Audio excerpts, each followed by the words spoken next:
അപ്പം നാളെ നവംബർ 14 ശിശുദിനമായതുകൊണ്ട് തന്നെ സ്വത്തുനും മുത്തുനും നെഹ്റു ക്യാപ്പൊക്കെ ഉണ്ടാക്കിക്കൊണ്ടാണായിരുന്നു കേട്ടോ. അപ്പോൾ അതിന് വേണ്ടിയിട്ട് A4 ഷീറ്റൊക്കെ എടുത്തിട്ട് അവൻ്റെ ഉമ്മ നല്ല അടിപൊളിയായിട്ട് ക്യാപ്പ് ഉണ്ടാക്കി കൊടുക്കുകയാണ്. എല്ലാവർക്കും അറിയുണ്ടാവും, യൂട്യൂബിലൊക്കെ എല്ലാവരും ഒരുപാട് ആളുകൾ ചെയ്തിട്ടുണ്ട് നെഹ്റു ക്യാപ്പ് എങ്ങനെ ഉണ്ടാക്കുക എന്നുള്ളത്. A4 ഷീറ്റ് വെച്ചാണ് ഇതുപോലെ രണ്ട് സൈഡും മടക്കിയിട്ട് ഇതുപോലെ തന്നെ ചെയ്ത് എടുക്കാവുന്നതാണ് കേട്ടോ.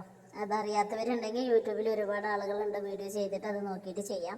ഇപ്പോൾ സ്വത്തുമുത്തൂര് രാവിലെ അതിട്ട് പോകേണ്ട ഒരു ത്രില്ലിൽ ഇങ്ങനെയാണ് കേട്ടോ. വെള്ളിയാഴ്ച ദിവസം ആയതുകൊണ്ട് തന്നെ രാവിലെ ഒരുപാട് നേരം കിടന്നുറങ്ങി. മദ്രസ ഒന്നുമില്ലല്ലോ. രാവിലെ എണീറ്റിട്ടാണ് പിന്നെ മുത്തു ഈ തൊപ്പി കാണുന്നത് കേട്ടോ. മുത്തു നേരത്തെ കിടന്നുറങ്ങിയിരുന്നു. സ്വത്ത് തൊപ്പിക്ക് വേണ്ടിയിട്ട് ഇങ്ങനെ വെയിറ്റിംഗ് ആണ് കേട്ടോ. സ്വത്താണെങ്കിൽ തൊപ്പി ഉണ്ടാക്കി കഴിയാഞ്ഞിട്ട് ഇങ്ങനെ കട്ട വെയിറ്റിംഗ് ആയിട്ട് ഇരിക്കുകയാണ് കേട്ടോ. അത് ഉണ്ടാക്കി കഴിഞ്ഞിട്ട് വേണം അവൻ്റെ തലയിലൊന്ന് വെച്ച് നോക്കിയിട്ട് ഉറങ്ങാനൊന്നും പറഞ്ഞിട്ട് ഇരിക്കുകയായിരുന്നു. സ്വത്തുമുത്ത് തൊപ്പി ഉണ്ടാക്കി കഴിയുന്നത് നോക്കിയിട്ട് കട്ട വെയിറ്റിംഗ് കേട്ടോ. അവസാന ഭാഗം എത്തിയപ്പോൾ അത് എത്ര ശരിയാക്കിയിട്ടും ശരിയാവുന്നുണ്ടായിരുന്നില്ല.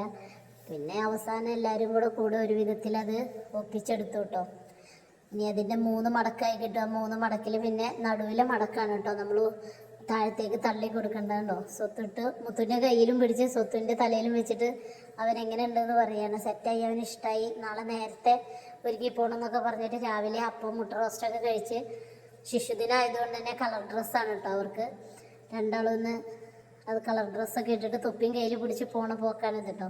അപ്പോൾ സ്വത്തുമുത്തുവിന് വീഡിയോസ് ഇഷ്ടമുള്ളവരൊക്കെ ലൈക്ക് ചെയ്യുക, ഷെയർ ചെയ്യുക, കമൻറ്റ് ചെയ്യുക. വേറൊരു വീഡിയോയുമായി വരാം.